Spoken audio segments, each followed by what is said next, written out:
हरे कृष्ण। सत्यम परम धीमहि। श्रीमद् भगवद गीता एक मार्गदर्शक। तीसरे अध्याय के 9वें श्लोक तक भगवान श्री कृष्ण ने कर्म को किस तरह यज्ञ बनाना उसके बारे में बताया। अब थोड़ा सा विषय को दूसरी तरफ मोड़ रहे हैं 10वें श्लोक में।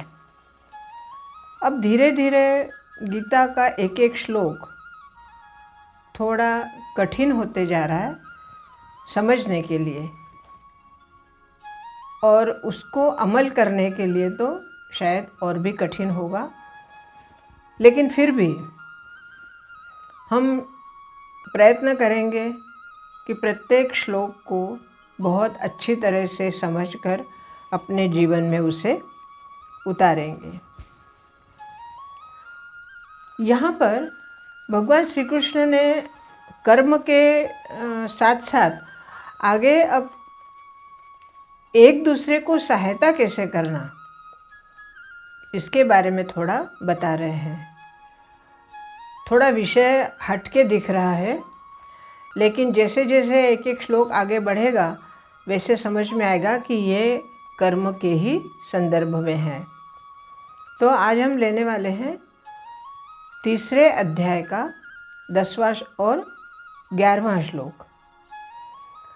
तो 10वां जो श्लोक है, सह यज्ञः प्रजा सृष्ट्वा पुरोवाच प्रजापतिः अनेन प्रसविष्यद्व एष वोस्त्विष्टकामधुक्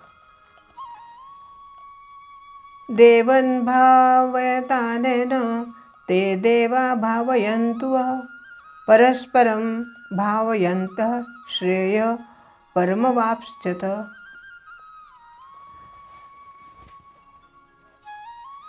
अब यहाँ थोड़ा सा विषय को कर्म से किस तरह हटा रहे हैं, क्योंकि इसका जो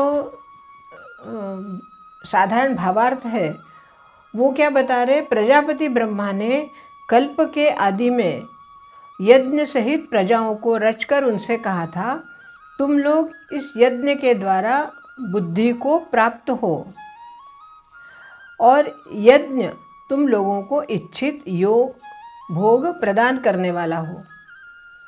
अब यहाँ कौन सी वृद्धि की बात कर रहे हैं? यहाँ कह रहे प्रजाओं को रचकर उन्होंने उनसे कहा कि तुम लोग इस यज्ञ के द्वारा वृद्धि को प्राप्त हो। यह वृद्धि शब्द कहा गया है। वृद्धि अर्थात उन्नति,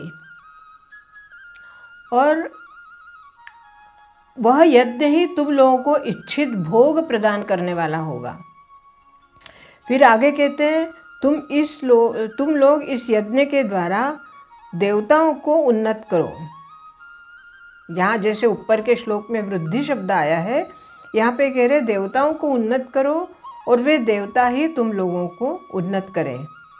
इस प्रकार निस्वार्थ भाव से एक दूसरे को उन्नत करते हुए तुम लोग परम कल्याण पद को प्राप्त हो। ये तो इस श्लोक का एक सादा अर्थ हुआ, लेकिन यहाँ पर भगवान ने कर्म का विषय चलते चलते अचानक प्रजापति की तरफ क्यों मोड़ लिया? क्योंकि जब कर्म को यज्ञ की संज्ञा दे रहे हैं या कह रहे हैं कि कर्म को हमें यज्ञ कर्म करना है, तो ऐसे में यज्ञ की उत्पत्ति या ब्रह्मा ने प्रजापतियों को कहा कि तुम यज्ञ के द्वारा तुमको वृद्धि हो, और जो भोग देने वाले हैं अर्थात जो आहुतियाँ दी जाती है उससे देवता उन्नत होंगे और देवता ही तुम्हें फिर से भोग प्रदान करेंगे। अर्थात एक दूसरे को सहयोग देकर इस सृष्टि को आगे बढ़ाओ। अब यहाँ युद्ध क्षेत्र में जो कर्म का ज्ञान दे रहे हैं वहाँ पर कर्म का ज्ञान देते देते अचानक ये यज्ञ और ये बातें कहाँ से और कैसे आ गई? क्योंकि हमारा कर्म ही यज्ञ करने के लिए भगवान कह रहे हैं, और यज्ञ के द्वारा हम जो हम कर्म करने वाले हैं या जो हम कर्म करते हैं उस कर्म को यज्ञ करके ही हम हमारे देवताओं को, हमारे देवता कौन हैं? जैसे हमने कोई कर्म किया और पिछले श्लोक के अनुसार कर्म को जैसे इंद्रियों द्वारा कर्म योग के आचरण करना और उसी को आगे कर्म यज्ञ करना, तो बहुत अगर देखा जाए तो थोड़ा सा इसमें ध्यानपूर्वक हमें समझना होगा कि जब कल्प की शुरुआत हुई, जब ब्रह्मा ने ये सृष्टि की रचना शुरू की, तब एक दूसरे को सहयोग अत्यंत आवश्यक था। क्योंकि सृष्टि की रचना करने के बाद क्योंकि देवताओं का शरीर हमारे पृथ्वी लोक की तरह भोग नहीं ले सकते वो, इसलिए देवताओं को आहुति द्वारा ही भोग मिलता है और उसी से वो पुष्ट होते हैं। जैसे हम जो कर्मकांड करते हैं उसमें आपको पता होगा कि जब कर्म करते समय या यज्ञ करते समय जब हम आहुति देते हैं तो वो आहुति देते समय हम स्वाहा बोलते हैं। तो वो जिसके नाम की हम आहुति देते हैं, अग्निदेव उस आहुति को लेकर और उस देवता को वो आहुति दे आते हैं। अर्थात अग्नि, यूँ समझिए अग्नि हमारे आहुति के एक वाहक है जो उन देवताओं तक हमारी दी हुई आहुति वो पहुंचाते हैं। और जब देवता पुष्ट होते हैं तो देवता ही हमें आशीर्वाद देते हैं। तो ये हमने यज्ञ किया, यज्ञ में आहुतियाँ दी और वो आहुतियों से देवता पुष्ट हुए और वही पुष्ट हुए देवता हमें आशीर्वाद प्रदान करते हैं। तो ये जो निरंतर क्रिया चलते रहती है एक दूसरे को सहयोग देने की, तो यहाँ पर इस युद्ध में भगवान अर्जुन को यही कहना है, यही समझाना चाह रहे हैं या अर्जुन के माध्यम से हमें समझाना चाह रहे हैं कि हम जो जीवन में भोग लेते हैं या हमारे जीवन में जो सुख मिलते हैं या जो ऐश्वर्य हमें प्राप्त होता है, वो एक तरह से थे कि हमारे प्रारब्ध कर्म, जो हमारे प्रारब्ध है, जो हमारे संचित कर्म है, उससे जो प्रारब्ध बना, प्रारब्ध से जो कर्म बना और जो आगे भी हमारा जो कर्म बनते जाता है, मतलब प्रारब्ध भाग्य कर्म, कर्म प्रारब्ध भाग्य, ये सब साइकिल जो है बार बार चलते रहती है और इसी के द्वारा हमारा जीवन आगे बढ़ते जाता है। लेकिन यहाँ पर उद्देश्य ये है कि भगवान को ये ज्ञान देकर हमें मोक्ष की तरफ ले जाना है कर्म करते हुए। तो इसलिए उन्होंने कहा है कि तुम्हें मोक्ष मिलने के लिए तुम पुष्ट कैसे होंगे, भगवान जो देवता है पुष्ट कैसे होंगे, वो तुम्हें आशीर्वाद कैसे देंगे। तो हमारा जो कर्म है वो कर्म जब हम यज्ञ कर्म करेंगे और हमारे उसी कर्म के जो देवता होंगे उन्हें हम वो आहुति देंगे। अर्थात जो हम, जैसे हमने मान लो भोजन करने का कर्म, जस्ट एक एग्जाम्पल के तौर पे अगर हम देखें तो हमने भोजन ग्रहण किया, भोजन करने के बाद हमारी जठराग्नि शांत हुई, तो हमने जो भोजन के रूप में हमारे शरीर को जो आहुतियाँ दी है वही आहुति हमारे शरीर के अंदर जो जठराग्नि प्रज्वलित थी उसको हमने आहुति देकर हमारे भूख को हमने शांत किया।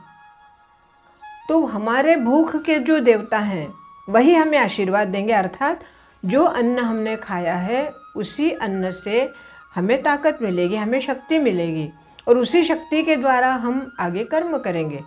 तो हम खाना खाएंगे, भोजन करेंगे, पानी पिएंगे, तभी तो हमें शक्ति आएगी। तो वह शक्ति हमारे खाना खाने के बाद आती है। अर्थात हमने शरीर को भोजन दिया और शरीर ने हमारे लिए कर्म किया। बहुत ही सिंपल इक्वेशन है कि हमारे देवताओं को हमने पुष्ट किया और देवताओं ने हमें शक्ति दी। तो ये कर्म के विधान में, ये तो एक समझने की या कहने की बात है, परंतु कर्म के विधान में अगर हम देखें तो ये सुनने में या पढ़ने में जितना सरल लगता है, जीवन में उतारने के लिए उतना सरल नहीं है। क्योंकि असल में देखा जाए तो हमारा जो प्रतिदिन का हम कर्म करते हैं, उस कर्म को भी हमें याद नहीं रहता कि हमें भगवान को अर्पण करना है। और जब हमें याद आता है कि भगवान को अर्पण करना है तो हम तुरंत कृष्णार्पणमस्तु या भगवान प्रणमस्तु हम कह देते हैं या अर्पण कर देते हैं। परंतु याद आने के बाद, लेकिन याद आने तक हमारे कितने ही ऐसे कर्म हो जाते हैं जो हमने भगवान को अर्पण नहीं किए होते, और वही कर्म हमारे संचित में चले जाते हैं। और इस तरह हमें पूर्व जो हमारे जो संचित कर्म है वो बढ़ते जाते हैं, और पुनर्जन्म के लिए हमारा जो पैकेज है वो तैयार होते जाता है। तो फिर मोक्ष कैसे होगा? जब तक हम हमारा प्रत्येक कर्म, प्रत्येक कर्म हम भगवान को अर्पण नहीं करेंगे, तब तक हमारा संचित कम नहीं होगा, बढ़ते ही जाएगा प्रतिपल। और इसी बात को लेकर भगवान श्री कृष्ण ने इस श्लोक के माध्यम से हमें संदेश दिया है कि एक बार याद करो कि आप पुष्ट कैसे होते हो, आपको ताकत कहाँ से मिलती है। जैसे अर्जुन को अगर युद्ध में बाण चलाने की ताकत कहाँ से मिली, या अर्जुन को युद्ध में खड़े रहने की ताकत कहाँ से मिली, शक्ति कहाँ से आई। तो ये जितना समझने के लिए लग रहा है कि ये इतना पेचीदा मामला है, बहुत ही उलझा हुआ लग रहा है, लेकिन ध्यानपूर्वक अगर हम इसको समझेंगे, एक एक अक्षर को, एक एक इसके गूढ़ अर्थ को, तो एक ही बात हमारे समझ में आती है और उसी बात को हमें करना है। कर्म करते जाओ, क्योंकि कर्म के बगैर हमारा जीवन ही संभव नहीं है। बगैर कर्म के तो हम एक पल भी नहीं रहते। तो इसलिए हमारे प्रत्येक कर्म को भगवान को अर्पण करना है, और हमारे संचित कर्मों को हमें जहाँ तक संभव है संचित नहीं होने देना है। अगर भगवान को हम अर्पण कर देंगे तो हमारा संचित बढ़ेगा ही नहीं। कहने को बहुत कुछ है, एक श्लोक के ऊपर बहुत अधिक हम सोच विचार कर सकते हैं, आगे बढ़ सकते हैं, परंतु आज के लिए इतना ही। बहुत बहुत धन्यवाद। हरे कृष्ण हरे कृष्ण।